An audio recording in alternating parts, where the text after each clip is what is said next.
The year is 1777. The world smells of damp wool, wood smoke, and gunpowder. Before the sun even thinks about rising, a sound cuts through the pre-dawn chill. It's the drummer beating out the reveille. That's my alarm clock.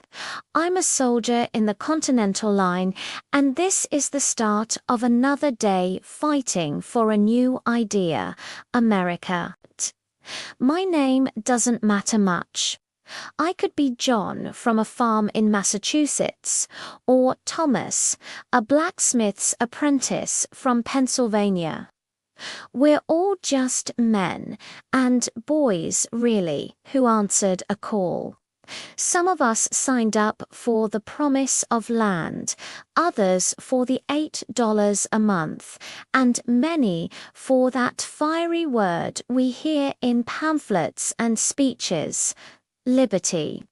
Once I'm up, I check my musket, my brown bess. This piece of metal and wood is my closest companion. It's heavy, unreliable in the rain, and slow to load. But in a line of battle, when 100 of us fire at once, it creates a wall of smoke and lead that can stop a British advance in its tracks. We drill relentlessly, learning to load and fire in unison, turning from farmers and craftsmen into a single, disciplined fighting machine. Our sergeant, a veteran of the French and Indian War, barks orders until our hands are raw and our movements are second nature. Breakfast, if we're lucky, is a piece of hardtack flour and water biscuit so tough you could break a tooth on it. Sometimes there's a bit of salted beef or pork. Often there's nothing.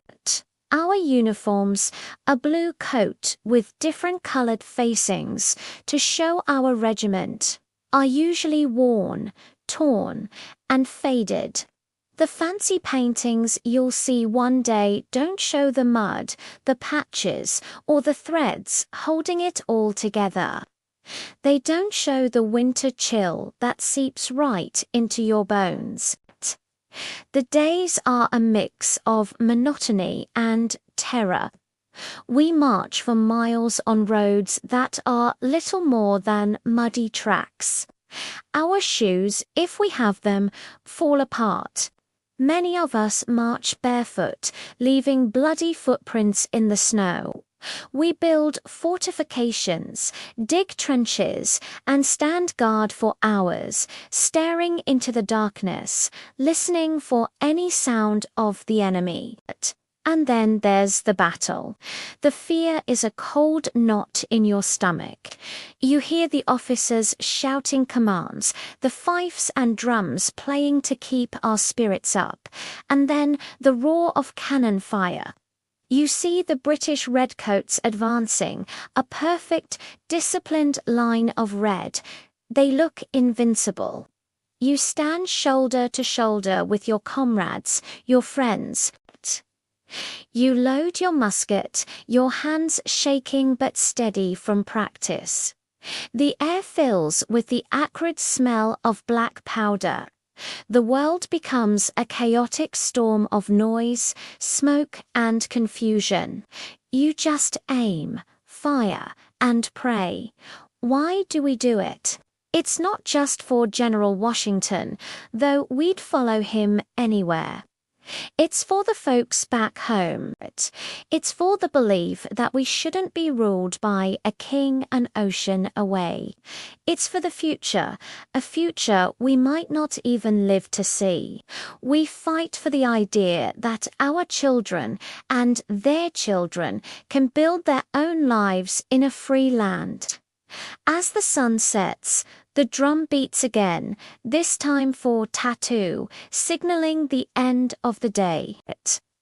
We gather around the campfires, sharing stories, letters from home, or just a quiet moment of reflection. We remember the faces of friends who fell that day. We think about our farms, our families, and the world we're trying to build. We are hungry, we are tired, and we are scared.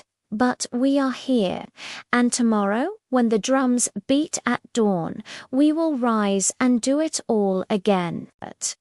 We are the Continental Line, and we are forging a nation. Thanks for joining me on this journey back in time. If you found this story powerful, please consider liking this video and subscribing for more dives into history. See you next time.